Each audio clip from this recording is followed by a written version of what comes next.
Good evening, everyone, and thank you for joining us for what is our 7th and unfortunately final Microsteps webinar, brought to you by UK Doc in conjunction with First Responders First, an initiative from Thrive Global in collaboration with the Harvard T. Chan School of Public Health and the CAA Foundation, all proudly sponsored by Draeger.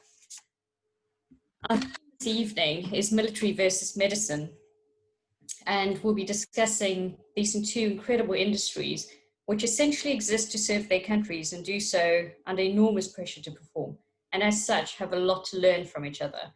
So with that, it gives me great pleasure to introduce our esteemed speaker, Mr. Brandon Young, who will provide invaluable insights, no doubt, from his own experience, which includes amongst a whole host of accolades, having served in the US Army for 11 years, conducting 4 combat rotations to Afghanistan, as well as additional special operations missions in various locations, receiving 4 meritorious service medals, and co-founding the Applied Leadership Partners, which assists organizations in creating tightly knit, high-performing teams built for challenges.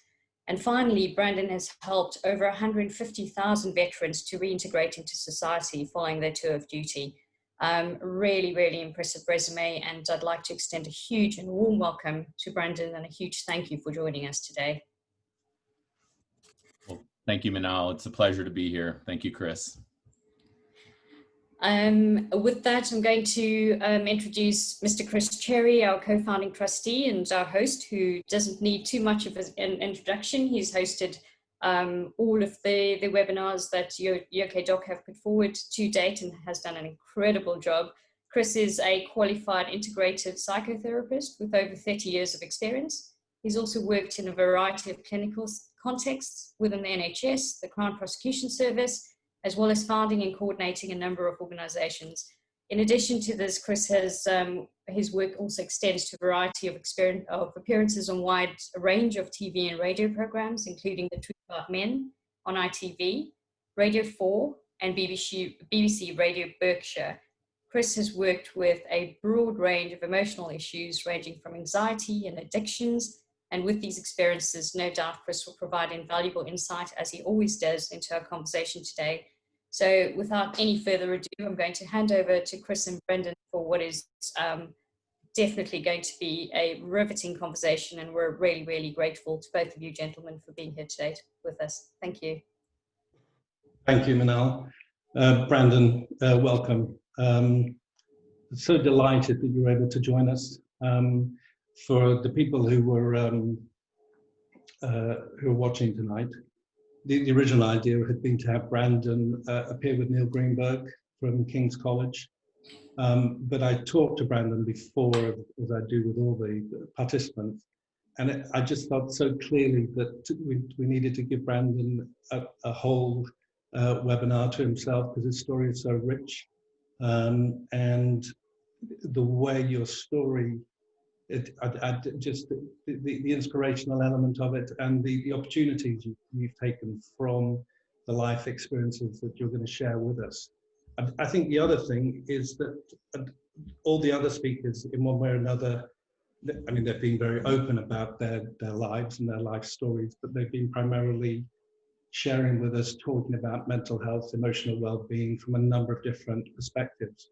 The key thing for me with you was how central your own story is, and how that's informed and influenced your view, perspective, and how you want to work in the way that you are doing with veterans, and I think more than just veterans, and wanting to contribute to this conversation.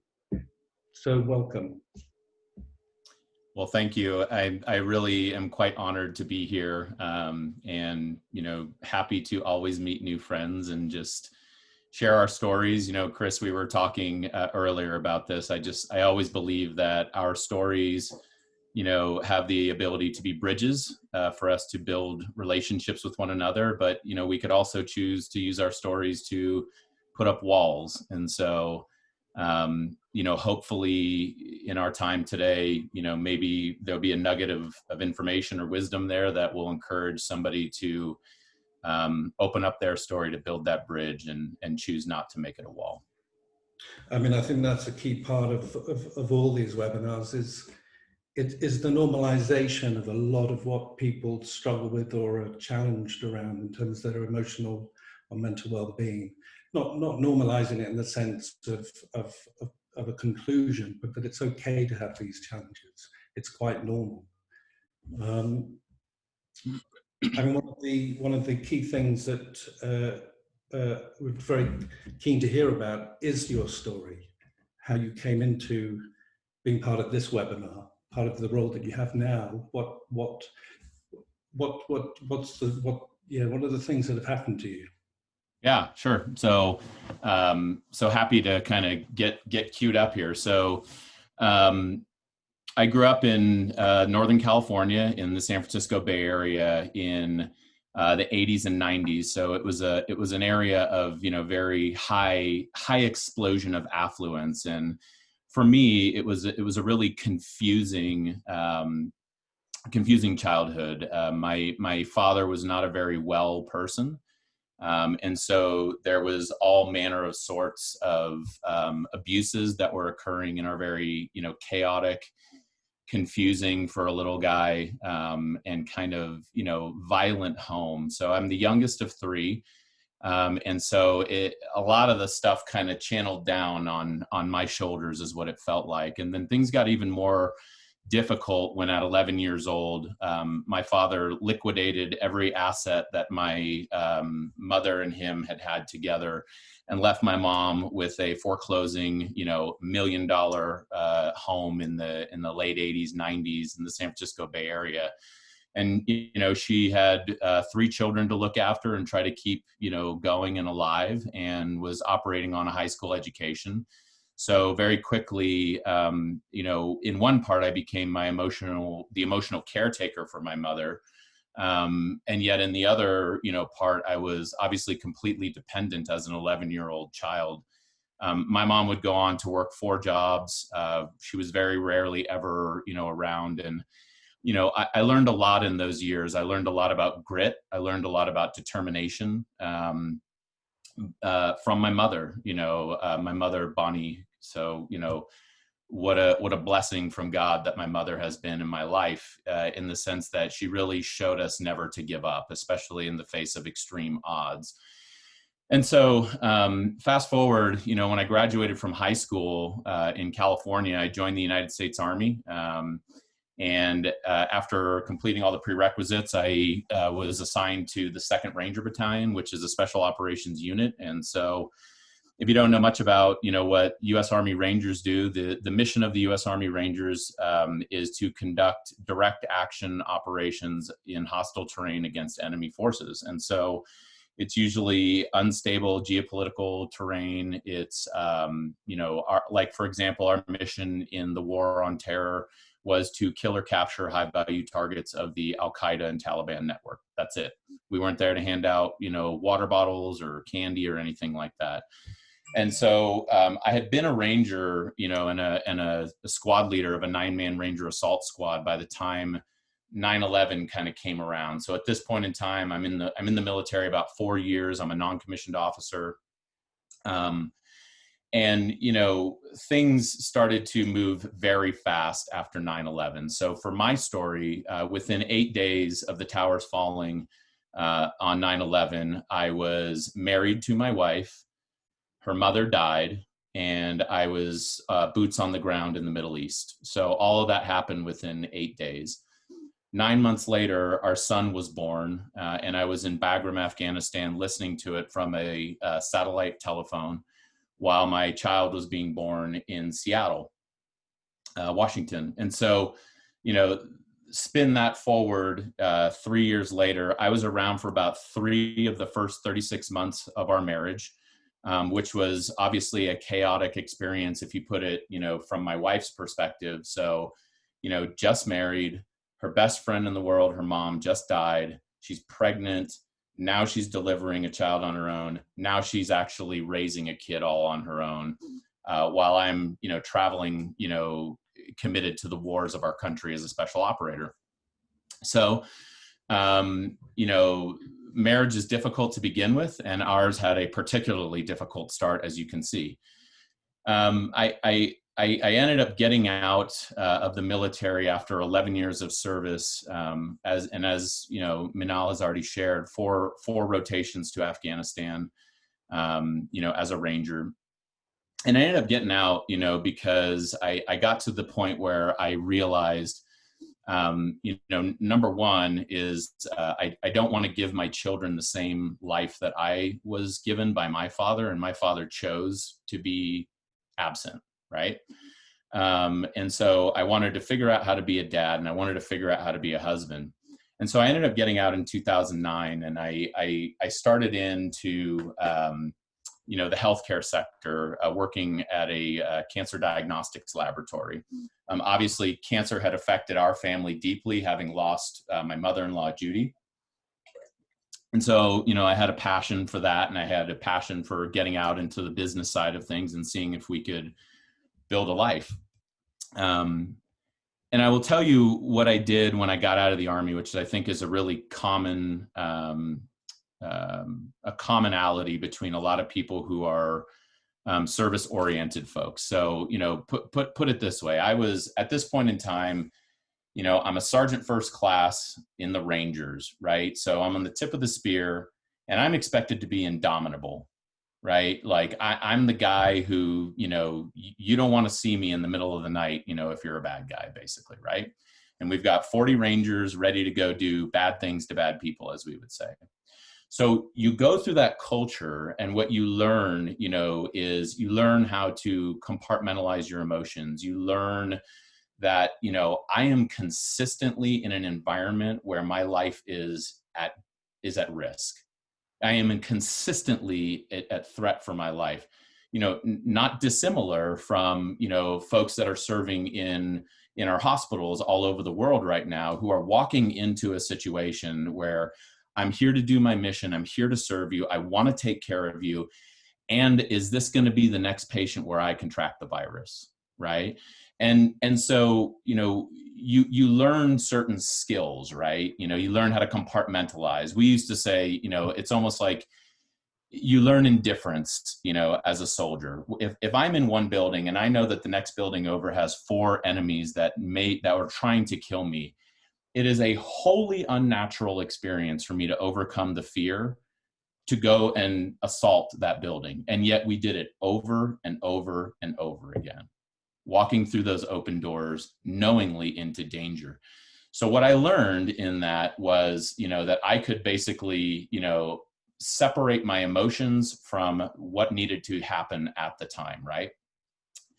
Now, what I ended up learning, however, 6 years later, is that just because I separated those emotions doesn't mean that they don't still exist and that I won't have to deal with it at some point in time. And so in 2009, when I separated from the military, I basically told our Veterans Affairs Division, I'm fine.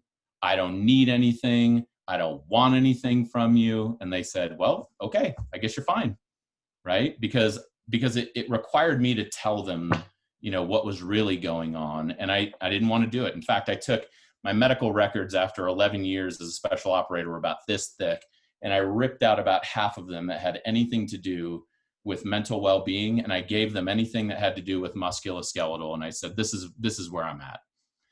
So what when you learned how to compartmentalize was there a particular way in which that was played out? I mean, were you taught, or did you just learn from your own instincts or your own awareness?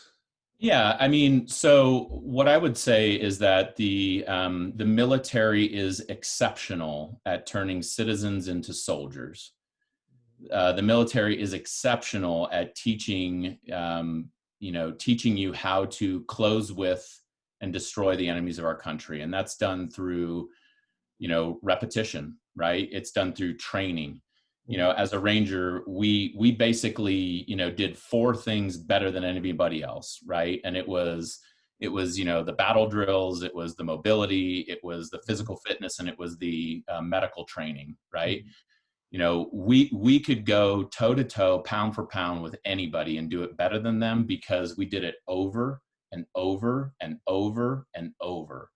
And so what I always share with people is, I call that the conditioning of indifference. And so here's how it kind of went down, right? So one of the common tasks that you would do is called ruck marching, right? So ruck marching is a very, straightforward process. Put about a 75-pound rucksack on your back. I think you guys might call them Bergen sacks, but I could be wrong. You put a ruck on, you're in your gear, you have about 25 pounds of, helmet, your weapon, your rack, all that stuff. And in the special operations community, we do things called the unknown distance march. And the task is go until you're told to stop. And so you have to figure out how to deal with uncertainty and mental pain, and physical anguish. So here you are, you're going through these marches. It could be 18 miles, it could be 22 miles.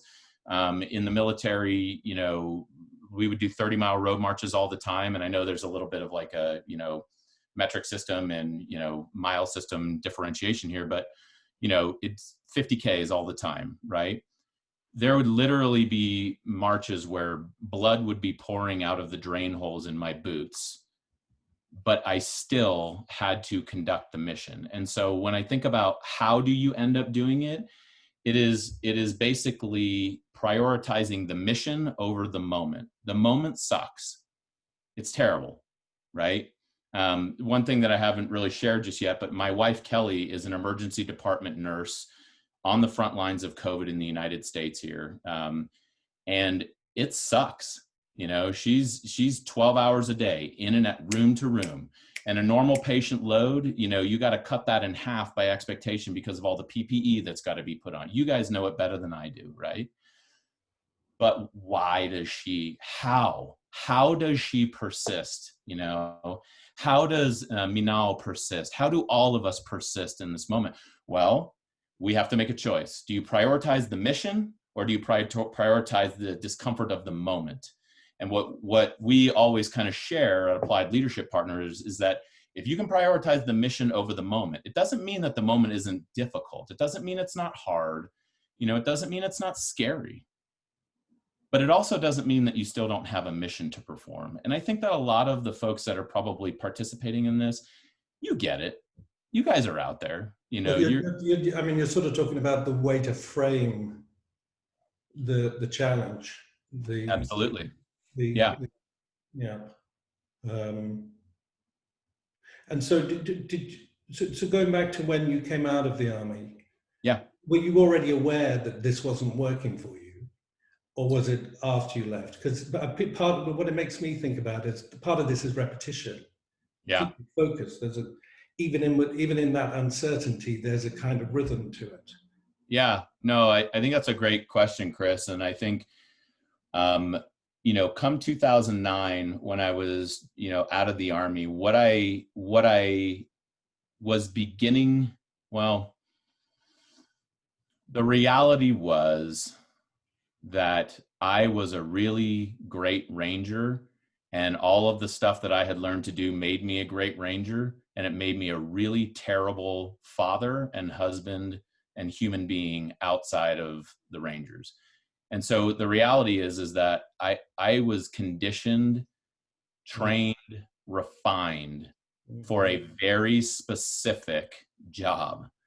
And nobody needed me anymore to kill or capture high value targets. And I did not know how to unwind that in 2009.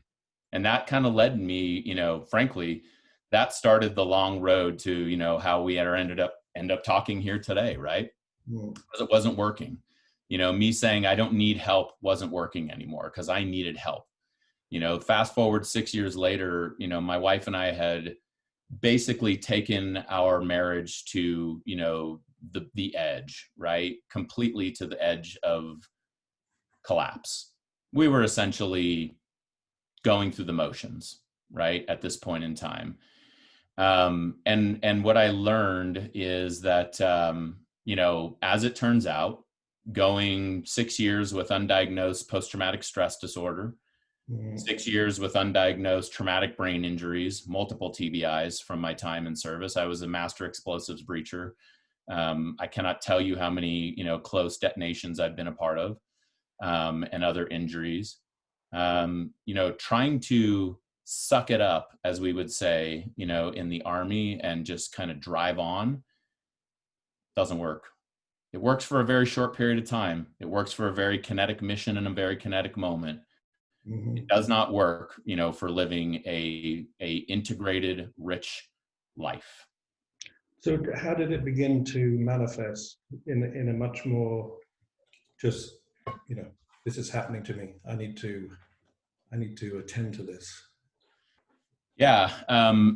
Well, I really went on a big journey. I really started asking questions. I knew enough to know that, this isn't working. And I think that our marriage and our family was a really good proxy for that. I wanted to be a good dad, so to speak, but, I wasn't. Frankly, I was terrible to my children. I had no good role model to begin with. My family of origin, as I told you, was a disaster. And then, I walk into this situation where I'm supposed to be, a husband and a dad, like that. 23 years old, I'm a dad and a husband. And so I knew it wasn't working, but I just didn't know how to start to change it. And so what I started to do is really start to explore and ask. For a couple years, I did some pretty intense psychotherapy while I was still in the military, and started to unpack a lot of stuff, and was very surprised that in those moments we started really going over the situations I experienced in the war, but also a lot of the situations that I experienced in childhood that had really primed me. Because what the term obviously would be complex trauma, a collision of sustained traumas that I had been used to, right? And the mechanisms that I had created to overcome that, right? So anyways, or survive. Were you diagnosed with PTSD in No. that period? No, not when I was in the Army. No. Yeah. No, I wasn't diagnosed with PTSD until 2015. And the reason is because, I wasn't ready. I wasn't ready to tell the truth in 2006. I wasn't ready to tell the truth in 2009. I just wasn't. I didn't feel safe enough. And so how did I get there is that I started to really ask questions, and the biggest thing for me is that it started with a question of faith for me. One of the real critical factors in terms of health. When I think of health, you and I talked a little bit about this, Chris, but when I think about a rich life and what we ended up kind of taking to task and putting forth into systematic evaluation and publication is this enrichment equation, which was health, people, and purpose, right? And so on the health side of it, physical health, mental/emotional health, spiritual health. So my journey started with, asking this spiritual health question, which was this: why is it that every time overseas in the war, I was certain I'm dead, not making it out of this one? Why am I crying out to God to save me, but I never acknowledge him at any other point in time, and I never really contemplate that? I better start examining that. So I did. I started examining that, and I started to really, dig into it. I had some, really great community around me of friends who were just very supportive and loving, not judgmental. My partner and I, Blaine, always talk about, my business partner and I, Blaine, always talk about living an examined life. And this is definitely a place where we're talking examination, not evaluation. Because when I evaluate, then I have to start judging things. If I can examine things, I can start pulling them apart and looking at it, with a thoughtful lens. How do you know the difference? How do I know the difference? How do you know the difference between those? I'm just curious. Yeah, I would say evaluation is more, when you're looking to assign a grading or a rating, or, a more simple term is to say a judgment. Yeah. That's evaluation. So, look, mistakes are inevitable, but shame and guilt are optional, right?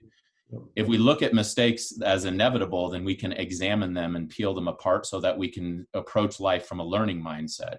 If we look at it through an evaluation lens, then, you know, the mistake that I just made yesterday turns into I'm bad, I screwed up, or I'm a screw up, or now I feel guilty and feel crappy about myself. So we try to distinguish between the two. And for this stage, you know, and I would encourage that for all of us, you know, when we think about what are you up against right now, right? Okay, so like you're up against a global pandemic. That's horrible, decidedly horrible, and decidedly difficult, right? Guess what? You know, everybody, whether you are a medical professional or a special operator in the military, you are working in a zero defect environment, okay? But you are not a zero defect human being. Like, you will make mistakes, right? Like my wife will come home and be ruminating over, you know, one mistake, like, you know, I was getting bad sticks today on the IV lines. And she's like, and I'm really good at IV lines. I'm like, yeah, there are 365 days. You get to have one bad one. Relax, you know, nobody died, right? But I think it's like that examination, like, okay, let's unpack it. What was going on? Well, I hadn't had any food for 6 hours. I was totally, you know, low on nutrition. My blood sugar was tanking. I was dehydrated. I was a little bit off. I probably should have taken a moment to take a step back and say, somebody else take this patient. I need a breather. Mm-hmm.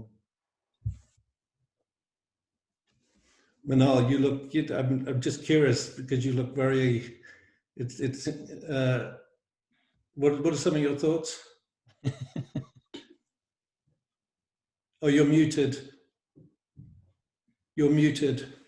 There we go. Thank you, Chris. Yes, well picked up. I mean, Brandon, I'm so tapped into what you're saying here, and I realize a very, very similar paradigm shift in myself when and I don't know how this came about, but I think it's a very, very useful thing, is at some point I realized that my internal monologue was really harsh and with the standards of the brutality of the environment, and I had to separate that. And so I worked really hard on softening my response to myself and my internal monologue, and, you know, taking the harsh critical voice and replacing it with a really kind, non-judgmental voice. And the moment I've made this a practice, the moment I step through the threshold of my doorway after a shift, I make sure that, you know, and as far as possible at work as well, I make sure it's the kind, gentle, non-judgmental assessment that is going on a constant basis. And it's really interesting when you make that shift, that you then shift that approach to other people. And I think it enhances your leadership. I think people really, really then respond to that, because you end up being more of a collaborative leader rather than somebody who has high expectations and will judge you and will find fault. You become a friend, you become an ally. And I so identify with everything you're saying. Thank you so much for sharing that. That's incredible. No, thank you for sharing that, Manal. I mean, I think the first thing that we can try to do as leaders is give ourselves grace if we want to give it to others. Yeah. And that's really hard. And I, you know, I mean, for goodness sakes, like, brutal environment that you're in, you know, as an emergency department doctor. I mean, for goodness sakes, like, like, yeah, it's like being a ranger, you know, like there's no mistakes.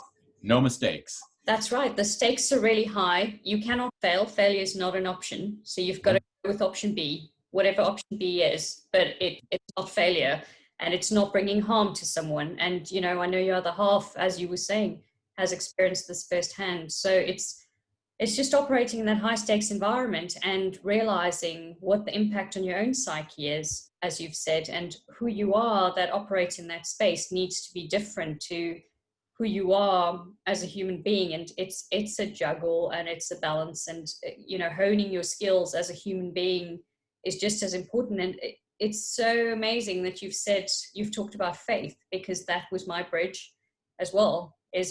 When my spirituality, when it was forced to expand, was when I was able to, and I have a long way to go. I'm not by any means, you know, saying this is the answer, it's a solution, but certainly from my experience and identify with what you're saying, is when I widened my own spirituality and understanding of what that meant, and examined my faith and, you know, larger things in life, was when I could build a bridge between who I needed to be in that environment, but also accept that I'm a human being, I'm fallible, and, you know, I've got to practice at being a good human being as well as being good at my job, which is, yeah, a big ask on some days.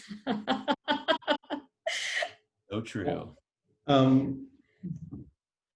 mean, that was great, by the way. That little bit of the webinar, I thought that was great.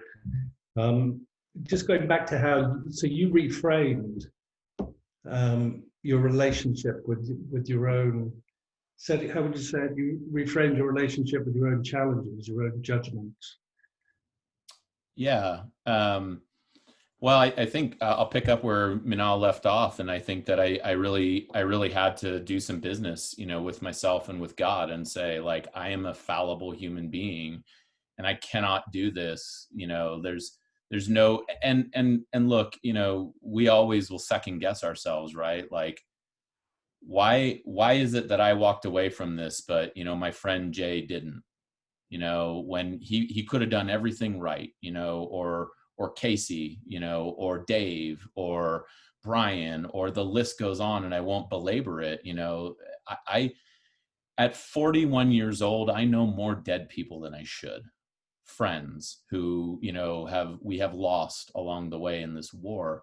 And when we think about the guilt that is associated with that, I mean, goodness gracious, you know, like I had to figure out a way to start asking, like, why? What do I do with this now? And, you know, that journey, you know, for me, you know, led me into a relationship with Jesus. And so, you know, my Christian faith is a very important, you know, part of my life. And it was really interesting because, you know, that came about in 2011 for me. And Kelly and I both came to that together at the same time. And it was really funny because within about a year, I was like, I don't really feel like I'm doing what I'm supposed to be doing anymore. And at this point in time, I was, you know, a sales director for a $30 million district, you know, in healthcare. And, you know, and I get this call out of the blue, of course, as these things happen, right? You know, not so out of the blue, but I get this call from Blaine, who is my business partner, Applied Leadership. And he says, hey, you know, we've got this idea for this veteran serving nonprofit, Team Red, White, and Blue. We really think we're onto something. And basically, we're trying to enrich the lives of America's veterans by connecting them to their community through physical and social activity, right? You know, at this point in time in the United States, 22 veterans a day were committing suicide. And it was like, we got to do something, right? And so I took a leap of faith, you know, and a 60% pay cut. And that's when, you know, I started to really get to work in this enrichment equation thing. And so, you know, at this point in time, I was in a space where it was like, you know, the dialogue in the United States at the time for veterans was jobs. Let's get vets jobs. Let's get them off the streets. So jobs, homelessness, and education. Let's get them educated. Let's get them, you know, off the streets. Let's get them jobs. And then what about the addiction components and the suicide, you know, components? Let's address all of that. And as a veteran, I looked at that and I said, I don't feel like you're actually speaking, you know, really the language that needs to be spoken right now. Because frankly, I have a job. I completed college, right? And I have a house. Why isn't this guy happy? You know, how come you can't be happy with that? You wear a nice suit every day, you know, but I wasn't happy, you know, and I wasn't happy because my whole world, you know, was out of whack. And I was totally trying to like figure out, like, I don't even know who I am anymore right now. You know, my whole, was that a part of the PTSD? Do you think, or it inflamed it, or that it was a consequence, or you think that would have happened anyway? I think that we are all tempted into identity asymmetry, you know, where we say, when you meet somebody at the airport within 5 minutes, you know, maybe it's over a cup of tea or a cocktail, you say, what do you do? And we start with that. My name's Brandon and I do leadership development, or my name is, you know, go on and fill in the blank. I was a Ranger. That's it. And the truth be told, guys, there was really no part of that story in my mind that included me living through the experience. I fully expected to die in combat. Fully expected that. And so when that didn't happen, I didn't know what to do, with that. And when I was, caught with the, do I decide to, which family do I choose? Kelly, Jaden, and Elliot, or Ranger? Well, I chose Kelly, Jaden, and Elliot, but I couldn't let go of Ranger because that's all I knew. And so to your point about the question earlier, Chris, like that's the way I was operating, right? Just Ranger, Ranger, Ranger, right? But it doesn't work because we're whole people, right? We are not just medics, doctors, nurses, psychotherapists. We're human beings. We're kids, we're spouses, we're parents, we're, community leaders, we're coaches, we're, the list goes on. And I think that we get baited into this asymmetry where we identify with one part of our identity, and we have a lot of scaffolding that, contributes to that because we spend 12 hours a day in our profession. And then when you get home, I don't know how to relate to you. I don't know how to relate to a 5-year-old when I get home. I've just made 100 life or death decisions today.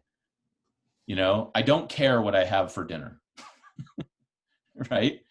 And that's kind of where I got to. And I don't think that that's unique. I think that a lot of us experience that, and so what we started to do with this veteran serving nonprofit is we started to put out, a different approach. We basically said, look, everything that you're trying to get to, America, and thank you. I mean, we have been so fortunate to be supported by, the citizens of the United States. They have really taken care of us as veterans, and so it was great. Everybody wanted to do something to help, right? But they were trying to get to like the acute matters like addiction or suicide without addressing the upstream issues that, that were like the funnel that got you down to this, right? And so what we started to do is say, how can we approach this differently? What is it that this population needs? And this is a population that's a little bit on the outskirts of society, right? So only 1% of the US population has served in the global war on terror. There are only 8% of the US population that are veterans, right? So 92%, of the American population, doesn't really get it, right? They don't really understand. And it's not because they're bad. They have no frame of reference for understanding. And we were doing a really good job at keeping people at arm's length and saying, I don't need you. I don't want you. I'm good. Right. So what we started to do is say, how can we think of a, culturally authentic way for this group of people to connect, which is what I love so much you, OK Doc, is you starting with community. How can we create a community so that you can understand, 1, you are not alone. 2, what you're experiencing are completely normal responses to a completely abnormal set of circumstances. And 3, we can do this together. We have solutions. Let's do this together. So we started to do that in the United States. And that's what led to, this idea exploded into this movement, 150,000 veterans, 212 cities across the United States, where, we were hosting 50,000 events a year. And the equation that we were, testing was what we called the enrichment equation, which was very simply stated this. If we can help improve your health, physical, mental, emotional, we didn't really do the testing on the spiritual, but all aspects of your health. If we can, buoy genuine relationships around you, right? If we can help reframe your sense of purpose, then you're going to live a richer life, which will help you be more resilient. And then we can start ameliorating some of these very difficult issues at the top line before you spiral all the way down the doom loop into disaster. And so we took that to task, and that's what ended up becoming what later down the road here has become the Enriched Life Scale. We were very fortunate to have an incredible research scientist, Dr. Caroline Angel.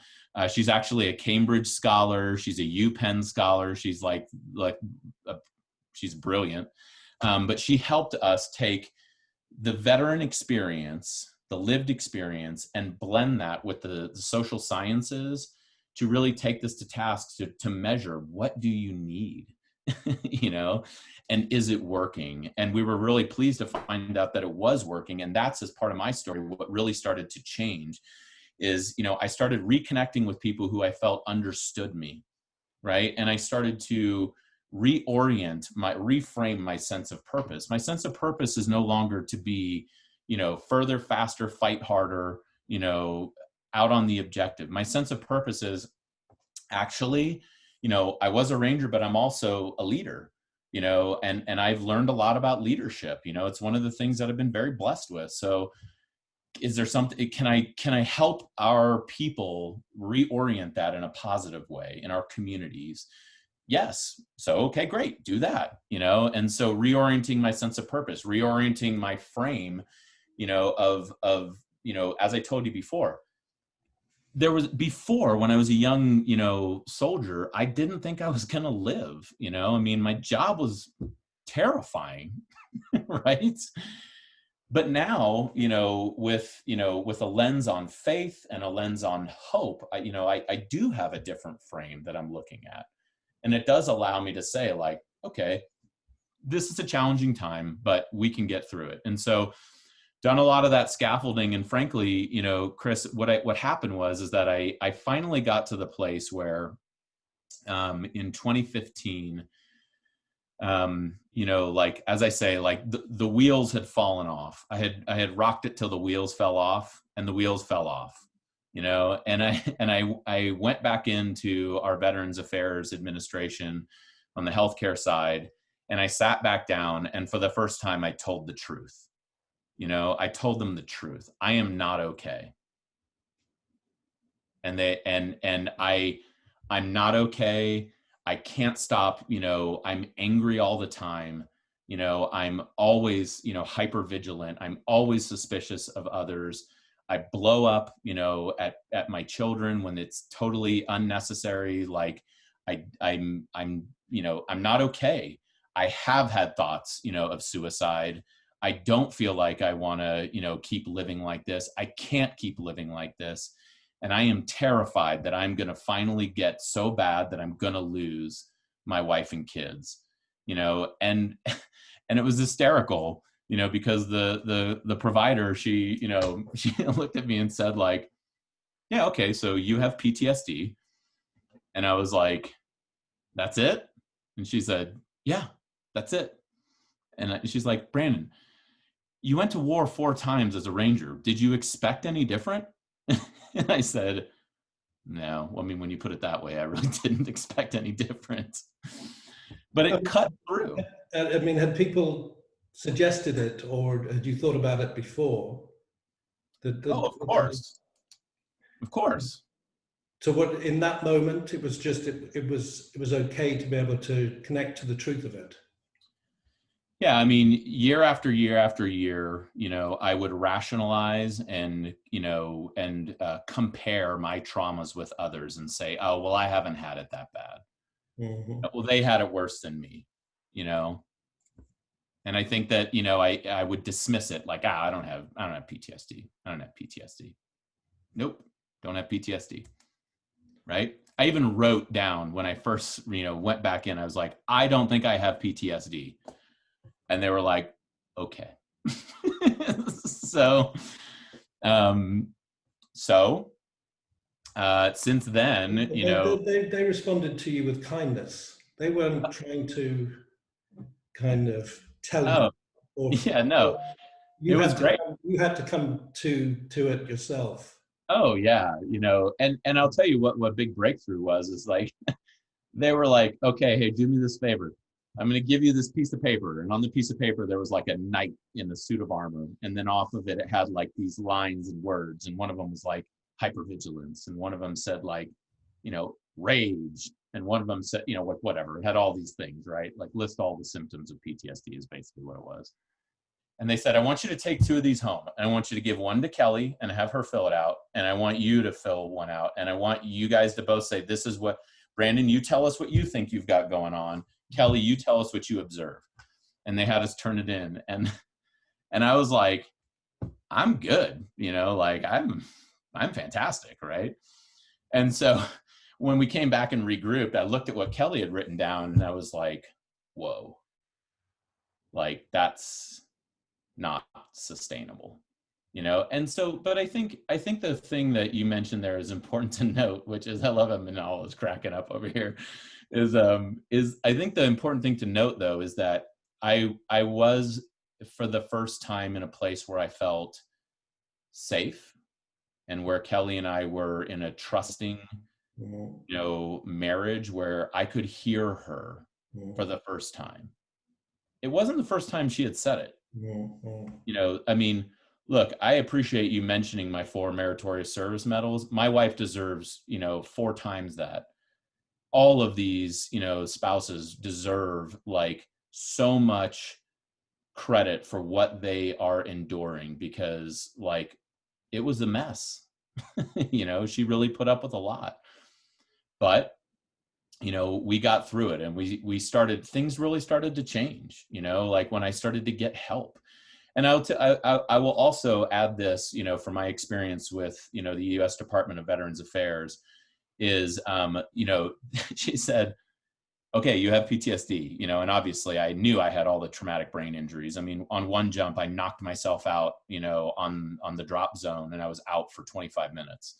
I mean, multiple times I had rung my bell, with detonations and all that kind of stuff. But 1, you have PTSD and TBIs. Okay. The second thing is she said, and we can do something about it. So my first prescription to you is yoga. And I was like, really? Yoga? And she's like, yeah. I'm like, you're not going to like throw a bunch of pills down my throat or anything? And she's like, no, I want you to start with yoga. Let's see what happens with yoga. And that's when it really, started to happen, like yoga, 5 to 6, I mean, for me, 5 to 6 exercise sessions a week at a moderate, level of intensity, at least 30 minutes of an elevated heart rate, and I'm just fast forwarding now to today. Yoga once a week for me is a critical part of my practice. Every day I start with prayer, time in scripture, devotional, centering, breathing, nutrition. I'm very deliberate about my nutrition. Like I try not to put too much crap in my body. We eat, just as recently this year, Kelly and I have both stopped eating grain because we wanted to try an anti-inflammation diet, because I have back pain, as you can imagine, from jumping out of planes for a decade. And so just all of these things, relationships, community, engaged citizenship being one of the things, like actually not just feeling a sense of belonging, but feeling a sense of responsibility for others within the community that activates that sense of belonging. All of these things, have been a therapy. I had my weekly therapy session, 3 hours ago, where I sat with my therapist. I've gone to, the Marcus Institute for Brain Health here in Colorado is incredible. Done an intensive outpatient program. All of these things, have come from the willingness to say, I am not okay. I'm not okay. And from having a community around me that has been able to love me and be kind and supportive and offer real suggestions. Okay. Like, this is what you can actually do. Okay, wonderful. Now I can do something. All of that started to, kind of unfold and ended up being, really invaluable, for all of us. So I'll just kind of, I know we're probably going long here, Chris, but stop me at any time. Well, I'm aware we've gone into I have to give way to some of the, for good reason, to some of the people who are watching to hear some of their questions and to expand on what you've just said. But that was great. Just your openness and honesty, and and a clear sort of path that you've taken. And so many of those bits are just so relevant to what we've been talking about and what we advocate and promote and want to inform people about. So thank you. Manal, you're muted again.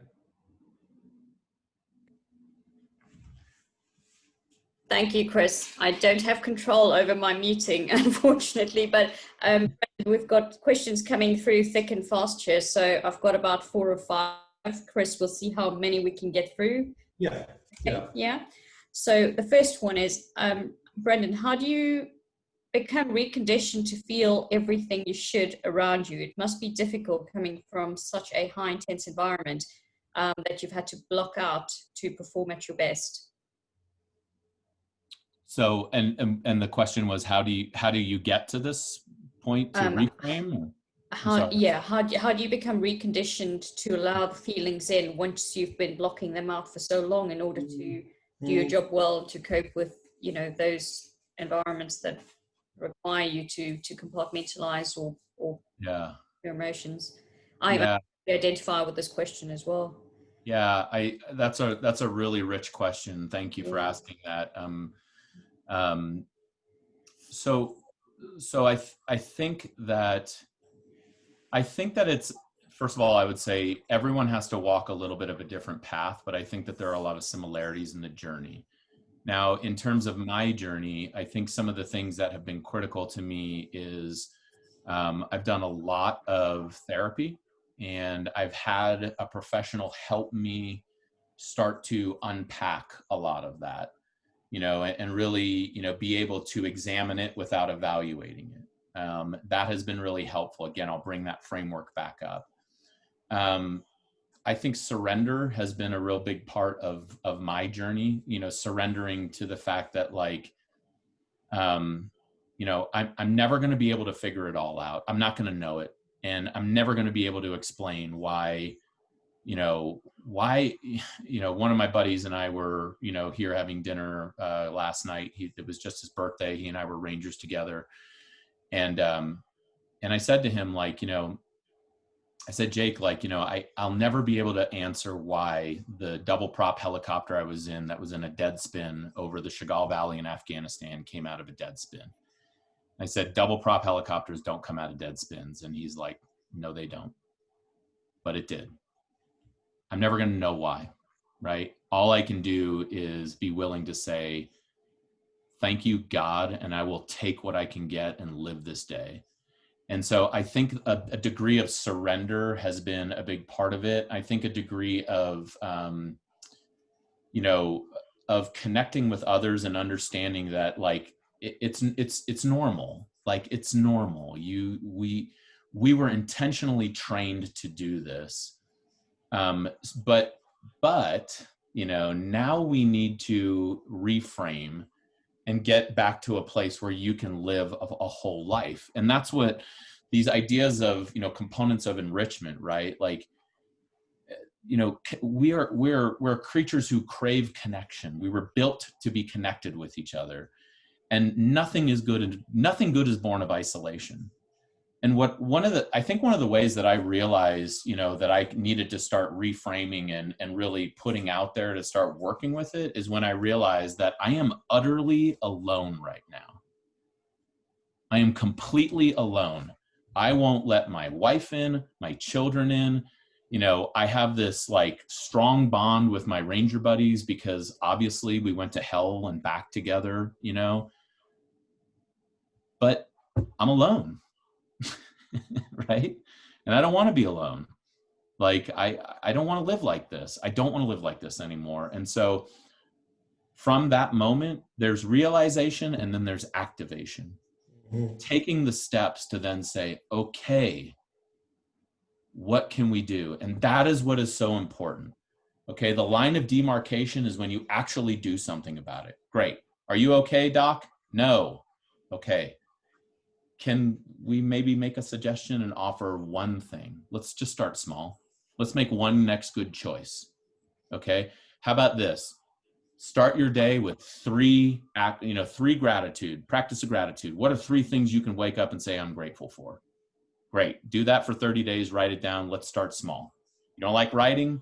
Fine. Can you go for a 15-minute walk every day? Great. Try that. Right? Small steps. And then that has led to, the place where, I feel like it's a blessing and a gift for me to just be able to say, like, look, this is the story that I've been given. This is the story that I have lived. And I'm a real human being, just like you guys out there, with real, hurts. And funny enough is that if we're willing to take the mask off, because and let our person be seen, not our persona that we put up, we can probably get through a lot together.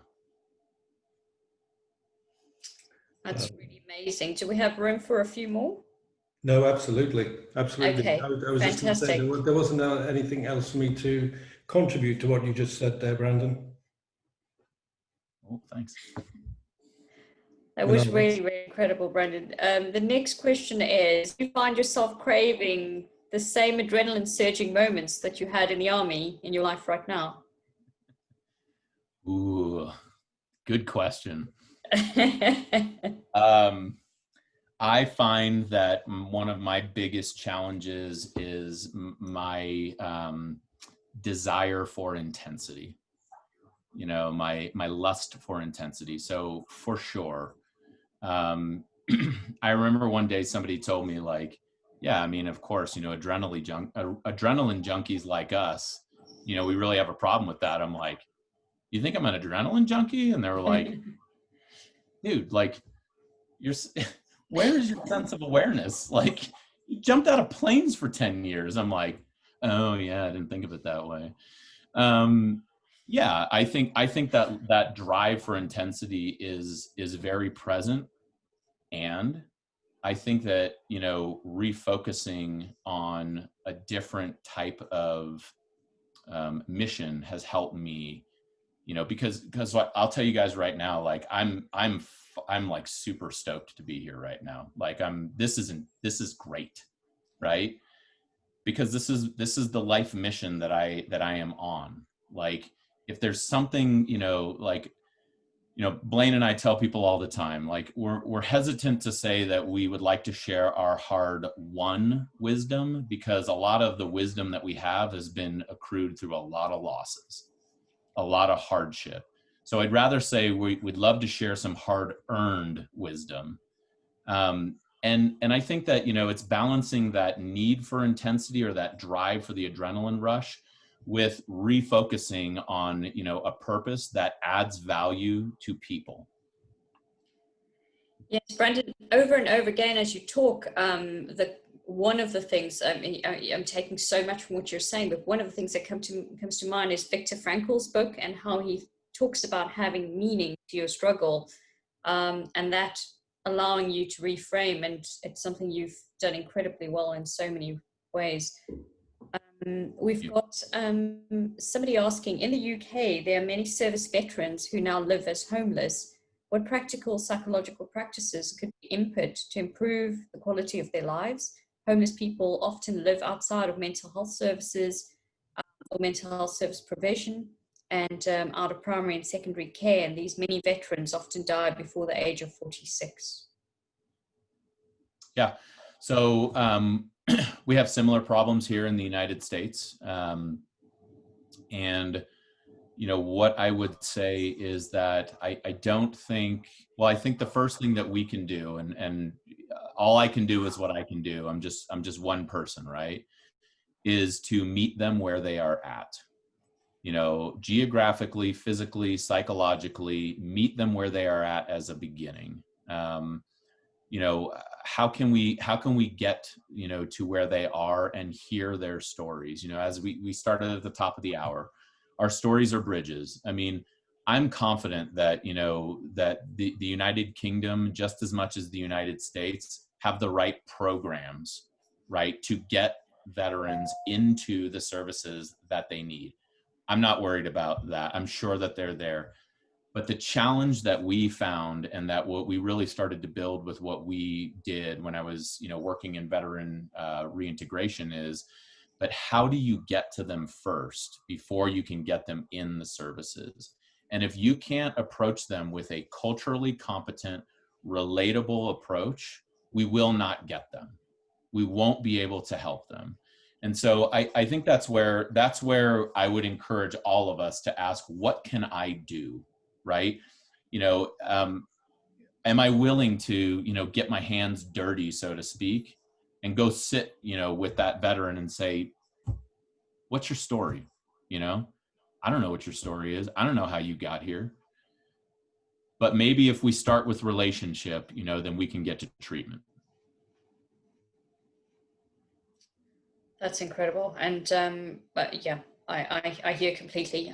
We feel the same way about medical people and that camaraderie and that like-mindedness, because when you start with that connection and somebody who understands where you've been or was coming from the same environment, you are meeting them where they're at, and that's amazing. I've got can I speak into that for a moment? Yes, please do. I think this is a really important distinction as well, that maybe even answers a little bit more of that. So how do you get over the barrier, right? Yes. So look, listen, as a ranger, I was like part of like 0.17% of the US population. There's only 3,000 rangers, US Army Rangers at a given point in time. And guess what? We all know it, right? And it's that kind of like, I don't want to have to do with anybody. I'm dealing with Rangers and that's it, right? Yeah. So here's something that, that has really, that I feel has really been put on my heart in my journey. And it's this, like, you don't have to be understood to be loved or to be cared about. People don't have to be, you don't have to know what it's like to be a Ranger to care about me and help me. I don't have to know what it feels like to be, an emergency department healthcare provider to care about you, or to care about my wife, who is duking it out, in the hospital right now as we speak, right? I don't have to understand that. But what I can do is I can try to imagine how it must feel, and I can empathize. If we start with empathy with each other, then we can start to get over a lot of things. And a part of my story that has unfolded over these last couple years that I just want to put in there that I think really highlights what this looks like in real life is this. COVID is very difficult, and we've gone through a number of challenges. The fact is that my family was already dealing with difficulty a year before COVID. So in May of 2018, my daughter and my son were involved in a school shooting in the United States. My daughter had a child get shot 3 times right in front of her. They had to tourniquet the child's leg, sustain them while the responders came. While that happened, my wife was on the floor in the emergency department receiving casualties from our children's school, not knowing if our daughter or our son was going to be on the next ambulance. So my children now, and it's heartbreaking because everything, you try to eliminate the evil that's out there, in the world. And when it confronts, you on your homeland, when it confronts your children, you are completely wrecked. This is the worst thing that we have ever experienced as a family. But we've been able to manage through it and get through it together, even though I don't understand what it felt like, to be 14 years old, huddled down on the ground behind a desk, praying to God to save you, with bullets cracking overhead. I know what it feels like with bullets cracking overhead. I know what all of that feels like, but I don't know what it feels like as a kid. I was trained to do that. My daughter was not. But empathizing with her, and being able to say like, hey, like, we are here with you. We are here with you. Here are some things, and it's an active practice, and it is a journey. That's another thing that I want to make sure that we point out here is none of these moments happen in acute episodes. It is a journey. Our daughter today, what does she do? What is her routines? Exercise, nutrition, therapy, all of that stuff. It's a journey that we are walking with her. Now, we might have some comparable experiences, but not the same experience. And so I think that when we view people through that lens of empathy and view them through the lens of, look, I get it. Same conditions do not equal the same experience, right? You know, conditions, been shot at, both of us have, you know, different experiences. I was a ranger, I was shooting back. She was a child, she just went to math class, right? But can we bring back together, so diverging experiences, can we bring back together with a lens of convergence, with a collective lens? And what is that lens? Well, I would argue that it starts with empathy and with loving one another in a way that we can say, I don't have to understand exactly what you're going through to care about you, and I'm here with you. That's incredible, Brendan. Thank you very, very much for that. We've got a couple more. How important do you think having regular access to professional help is for industries like medicine and the military? Do you think it is down to the individual? I think it's critical to have access, and I think it is just as critical for us to reduce any stigma that might make people believe that they can't get help. So I think it's a multifaceted process. Again, if you think about, if you want somebody to walk through that door and answer the question by saying, no, in reality, I'm not okay, can I book a session with you and maybe just talk some stuff out? Then we have to build the infrastructure up top where we normalize, as Chris has said, that it's okay to not feel okay. And it doesn't make you a bad provider or a bad veteran or a bad soldier, you know, but let's just do something about it. We've examined it. Now let's do something about it. Thank you, Brandon. The average UK veteran takes 13 years before acknowledging or seeking help for PTSD. What would you recommend to our medics to help to provide a safe, non-judgmental environment in which veterans can open up? Yeah, start with community. Normalize it. You know, normalize it through community. Like here's the thing. There's a certain cachet built up between providers, between, you know, any group of people, right? Like there's a cultural cachet built up. Like when I tell somebody that I was a ranger for 10 years, I have a certain cachet that I can speak to another, you know, veteran in a different way, you know, than somebody who's not a veteran. You know, a physician can speak to a physician differently. A nurse can speak to a nurse differently. There's nothing wrong with that.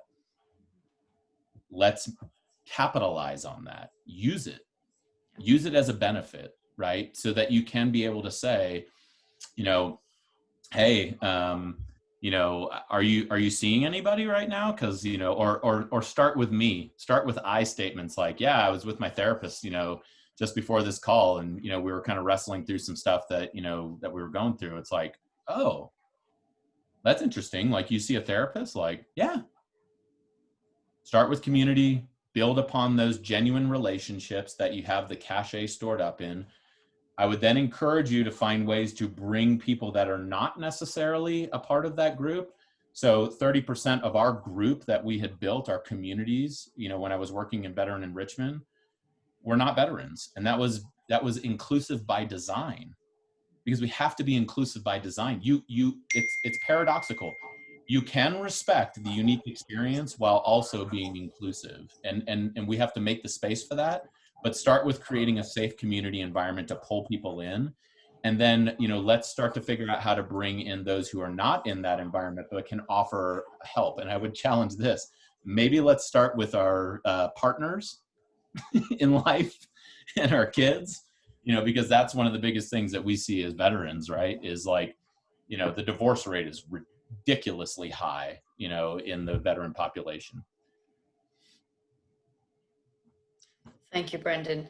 I'm going to try and get through 3 more if we have the time. Chris, I'm going to lean on you to let me know when we've got to stop. Well, let's try. I mean, Let's try. Finishing in 6 minutes, but if we, I mean, just one thing. I don't know how the people who are watching, but that's a hell of a story, Brandon, about your own family and the shooting, and just letting that, you know, I mean, it's very important for us to carry on sort of asking questions and, you know, moving on. But I just kind of wanted to acknowledge yeah, likewise, Brendan. That's something, you know, we definitely don't want to overlook, is that is incredibly traumatic, and also at the same time just incredibly inspiring what your family have done with that experience. I can't imagine what it must be like on both sides, on the side of your daughter and your wife at the same time, being in that situation. And just kudos to all of you for how you've taken that and turned it around into something positive, and what you've taken out of that experience. Thanks, guys. Thanks be to God. We're very lucky to be here. So, well, let's see how we get on. What's one of the next questions? We've got many veterans are very aware that medics have neither the time nor the understanding of their situation, and so walk away from the service. How do we stop this scenario where the veteran says, "I'm fine," and walks away? Yeah, I would really encourage, I'd really encourage to start with shared experiences, especially with veterans. And it's not, I would just say from my experience with other veterans, let's think about how we can build a community of veterans who have gone through some of this experience. So for me, you know, like I'm a member of an organization called Team Rubicon. I'm a member of, you know, Team Red, White, and Blue. I'm a member of the Disabled Veterans of America, right? Or Disabled American Veterans. These are organizations that, you know, have created safe places for veterans to connect with other veterans, so that that shared experience and that cachet, you know, can be built up. So I said at the top of the hour, right? Our stories can be bridges or walls, and we get to choose. I'll tell you right now, when I first, you know, if you'd have met me 10 years ago, you wouldn't have met me, right? Because I was a different person 10 years ago.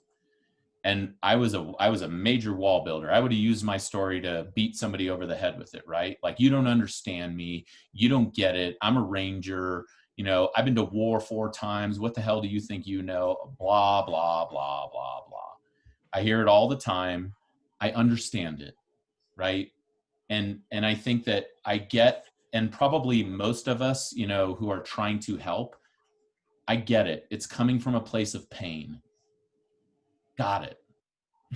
You know, but let's get past that, right? I think that the most that we can do, or what helps us start to get past that, in what I have observed in my experience, is the safe, genuine relationships that are built with culturally authentic community and culturally relatable community, right? So veterans, here's the thing. What is culturally relatable for them? Okay, if I'm a medic and I want to give somebody some help, well, veterans do physical fitness all the time, or you would hope that they do. Military culture, physical fitness, great. Don't ask them if they want to come to a therapy session. Ask them, hey, do you want to go for a run? Hey, do you want to go to a yoga session? Hey, do you want to go for a hike? You know, or a walk? You know, like, hey, involve them in a way that is not focused on the treatment and getting to it. And remember this, like, if we as people do not meet them where they're at and invest in them as unique people, we are not going to get to the story. And if we don't get to the story, we don't get to the heart of the matter. We don't get to the heart of the matter, we can't help them. But we've got to be willing to meet them where they're at and put the work in on the front end. We've got to be willing to meet doctors where they're at, you know, where they're hurting, right? You know, look, I don't know what it feels like to be, you know, my wife in the emergency department. I do know what it feels like to always wonder, is this going to be the next one that kills me or gets me? I know what that feels like. So what can I do? Well, I'll tell you what I do all the time. I bring her coffee mid-shift, because it sucks being 12 hours, you know, in the emergency department, right? I'll meet you where you're at. You know, it's at least a thing that I can do to say, here's something, you know, and when you're ready, you want to talk about it, I'll listen. I will listen. You've definitely cracked the code with coffee and a sweet snack, Brandon. That is currency media. Emergency department currency. Yeah, totally. Lives are bought and sold on that. If we can Our friend, squeeze in one more question. Okay.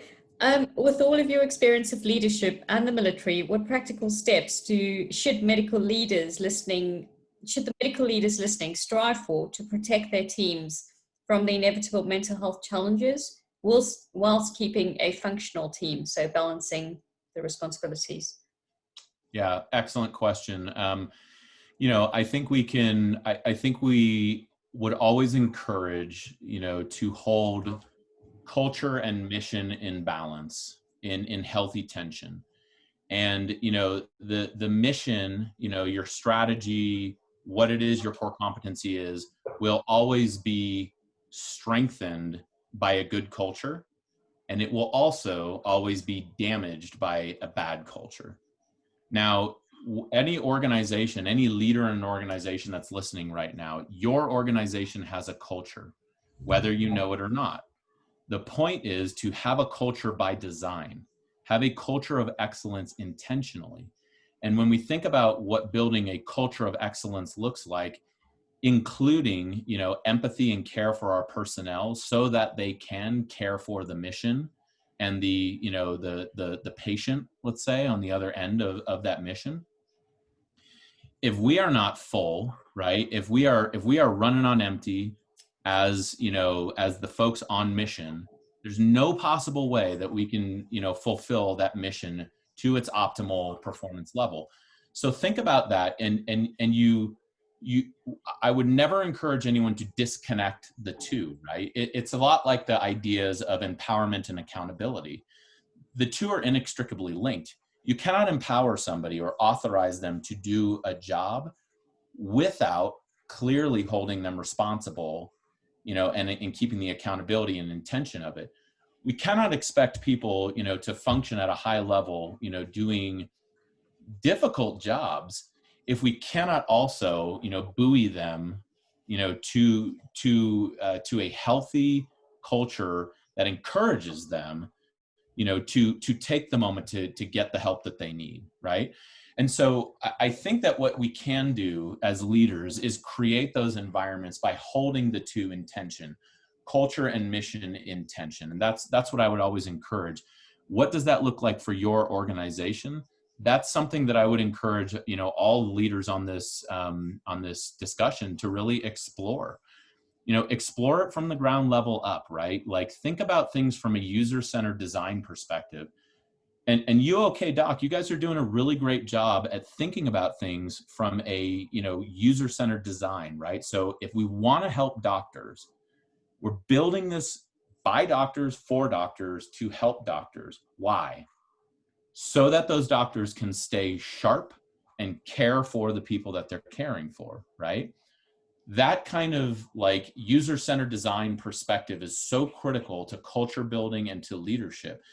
If I don't know what the nurses on the floor need, I can't be building, you know, a program that's designed to meet that need, because I'm going to fall short all the time.